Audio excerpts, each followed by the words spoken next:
Our next speaker, we all know.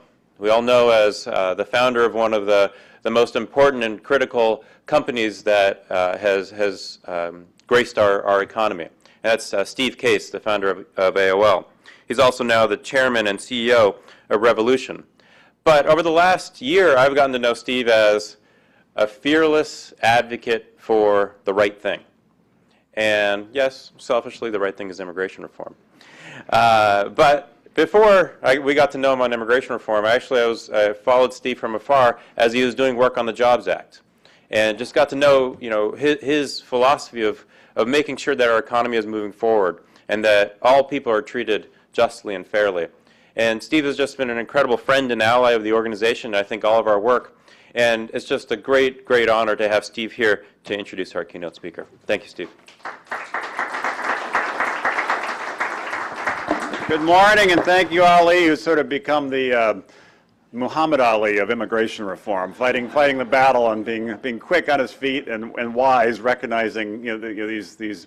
Occasionally you have a knockout punch and you end the fight early, but most of the time it goes the full distance, and that's likely in this case as well. So having that perspective, I think, is important. I remember the first time I attended a Bibles, Badges, and Business conference, I think it was last fall. I was really impressed by the passion and the momentum that was building. At the time, I think most people thought the idea of comprehensive immigration reform, the probability of it was so remote. It's almost like, why are these people kind of spending time on it? The progress that's been made over the past year really is remarkable. The momentum is very strong, and it's frankly the way politics should work. Identifying an important strategic issue that is really critical to the future of the nation, building bipartisan support to really focus on the issue, having a process such as the Gang of Eight in the Senate, working together in a bipartisan way to craft a complicated, complex a package of legislation, then having it go through the Judiciary Committee with the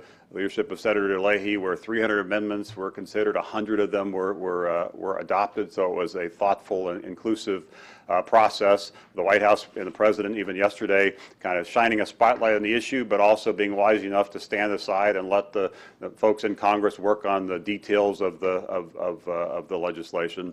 And then yesterday in the afternoon, when the Senate voted to move forward. But as Ali said at the beginning, this is really, in some ways, the end of the beginning, because there's still a lot of work to be done, and that's why it's great that you all came to town to make sure your voices are heard and people do recognize why this is so strategically important. Some people look at this through the prism of politics and why they should make different decisions, which is a factor, obviously.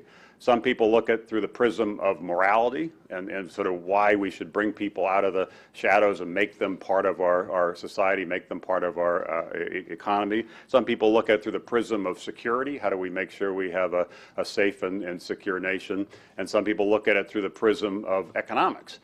All of those are fair ways to look at this. The one in particular that I'm focused on is the economic prism. How do we make sure we remain the most entrepreneurial nation in the world? We're not the leading economy by accident.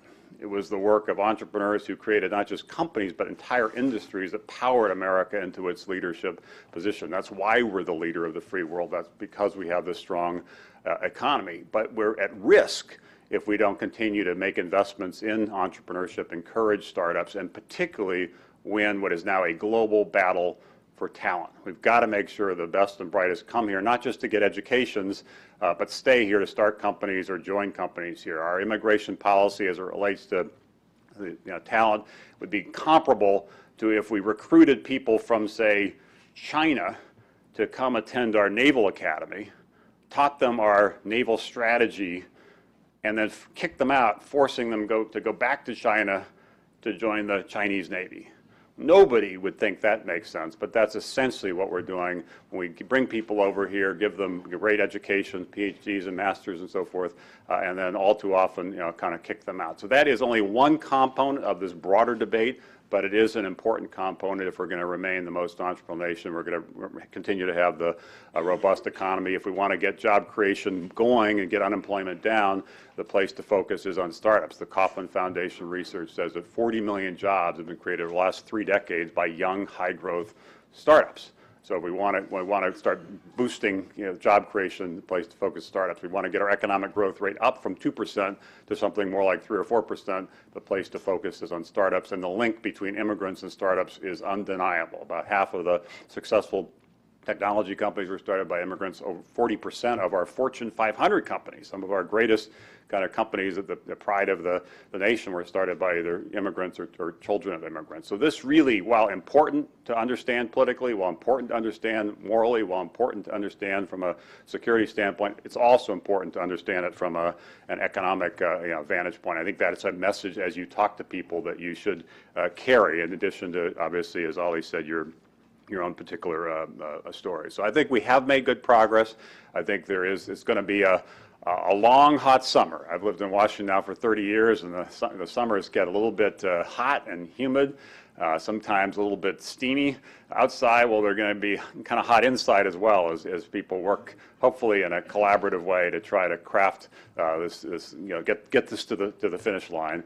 I personally am optimistic that the Senate, while there will be vigorous debate and a lot of different issues and a lot of different amendments introduced, I think they likely are on a path to get this kind of voted on in early July. And I personally believe the goal of trying to get 70 votes in the Senate is the right goal. It will require some additional compromises to get that, but I do think that's an important goal. It's not going to be easy. Some would say it may not even be possible, but I think creating that kind of momentum coming out of the Senate is very strong. And then this battle obviously shifts to the House and their own process, which likely will be kind of dealing with things and with different kinds of different components of legislation, and getting enough of those passed so then it can go into conference, and hopefully the Senate and the House can put together a comprehensive immigration bill that is close to what the Gang of Eight has, which I think is a terrific piece of legislation that can be signed by the President by the end of the summer. But it's not going to happen automatically. It's going to require the work that you're doing and many other people are doing all around the country. It also will require people who aren't able to physically come to